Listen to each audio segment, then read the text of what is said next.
Welcome. This video shows you what to expect during and after your home generator installation.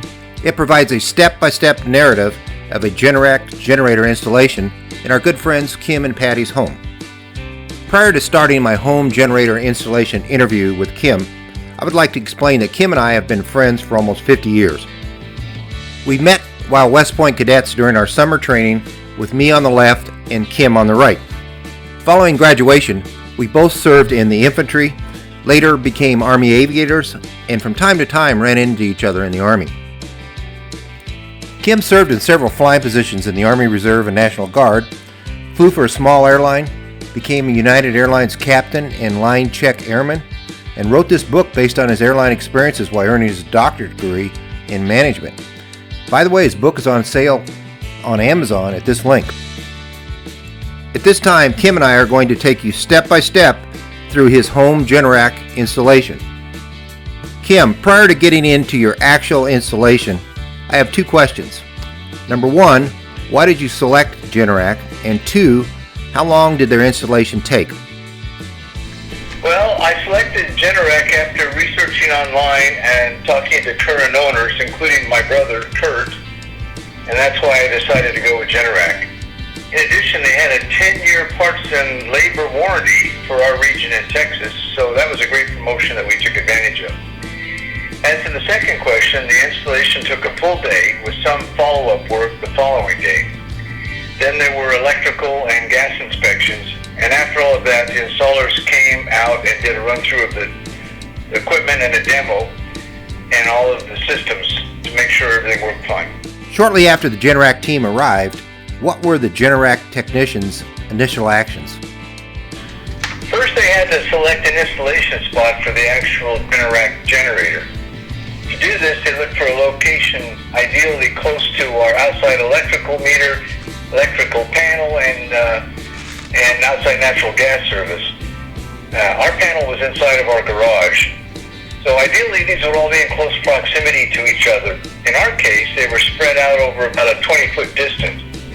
In the end, the generator placement was the primary concern, so they placed the generator in the best location and then had to install a 20-foot gas line and use lengthy double conduits for the electrical lines. In addition, codes dictate the placement of the generator, and it couldn't be closer than 18 inches to our house, keep it away from windows, doors, electrical outlets, and vents. And also to make it easier to do future service work, they selected a space with access on all sides of the generator.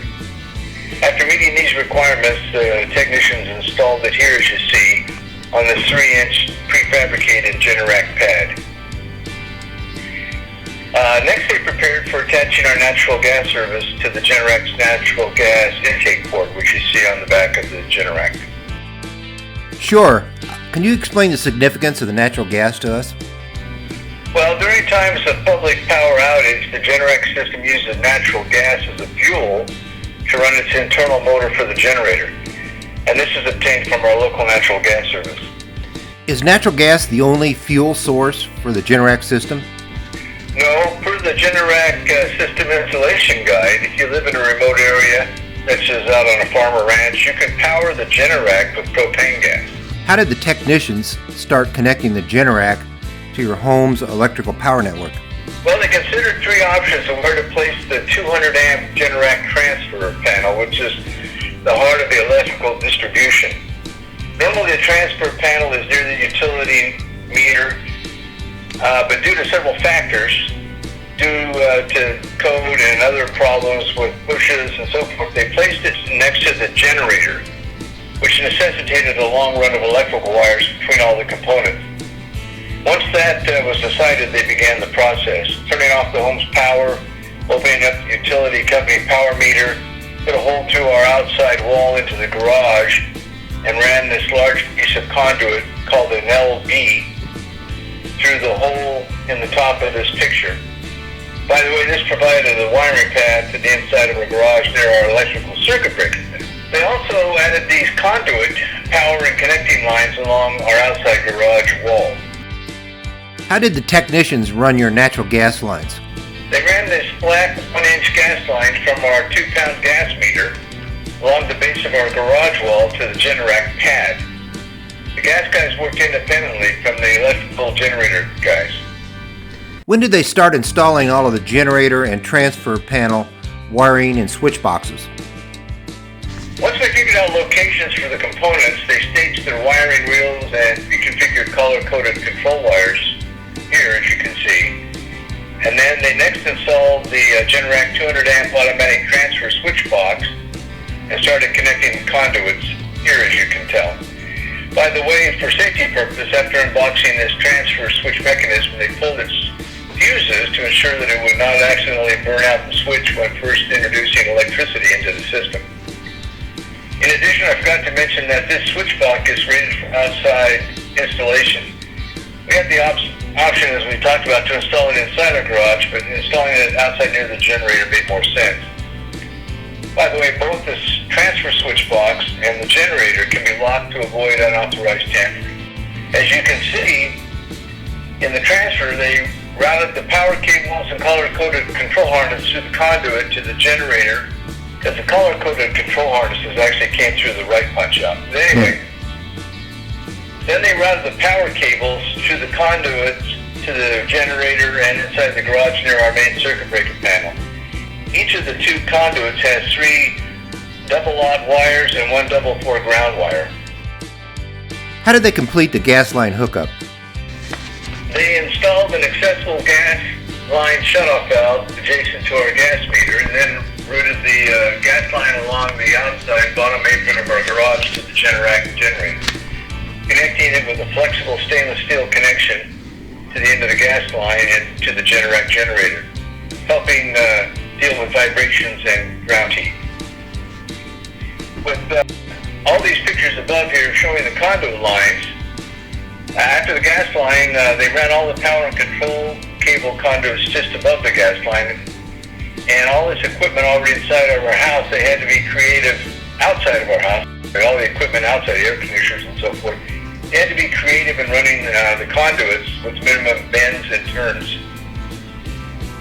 The power cables and color-coded control wires for the Generac installation manual for the generator itself went through the transfer panel on the right side punch out, which you'll see in a minute. So on the left, you see the 2 power conduits. One conduits are the wires from the utility power meter to the transfer panel, and then the other are the wires back to the house main circuit breaker panel. Kim, at this time I'm assuming that the Generac team was almost done. Is that correct? Yes, normally that would finish it, but for us it wasn't quite done because with the generator installed, the final control wires needed to be run from the transfer panel, as I mentioned, on the right bottom punch-out. Cables and color-coded wires for the Generac installation out to the generator on the pad, and eventually to the final electrical connection. The conduit on the right side, as you see, that goes through the whip to the generator consisted of 3 number 4 wires with 1 ground wire and 18/6 control wires. But we were still missing one thing that normally you don't have, but because of the size of our house and the load of the systems, they wanted to make sure that the 22 kW generator would not have a problem, so they installed 3 Generac smart load modules, or management modules, adjacent to our circuit breaker box in the garage, as you can see. With these modules installed and wired, they regulate emergency power conditions so that the generator maintains operating RPM. When the public power goes off, the Generac will kick on, obviously, and the power demand in the house happens to exceed the load capability. These load management system modules are wired sequentially to turn off first our split air conditioner in the garage, second the dryer, and finally the oven. But with the 22 kW rating, our Generac generator can accommodate almost all the power demand situations. However, if it happens that everything's running at the same time during a power outage, these modules take those high load items offline until the generator can handle the system. So in other words, the smart system provides power to the rest of the house and will bring those three items back online when it has the capability to provide power to them. With 22 kW, it shouldn't be an issue, but it's a nice system to have in case. And finally, the following set of photographs show the completion of the smart system wiring. The port brackets were installed along the conduit length determined by code, and to avoid interference with AC lines, hoses, and connections. So even though they had to do a lot of extra work to make it happen, it came out fairly well. With all the wiring and gas lines complete, I understand that this is your final configuration installed outside adjacent to your dual air conditioners.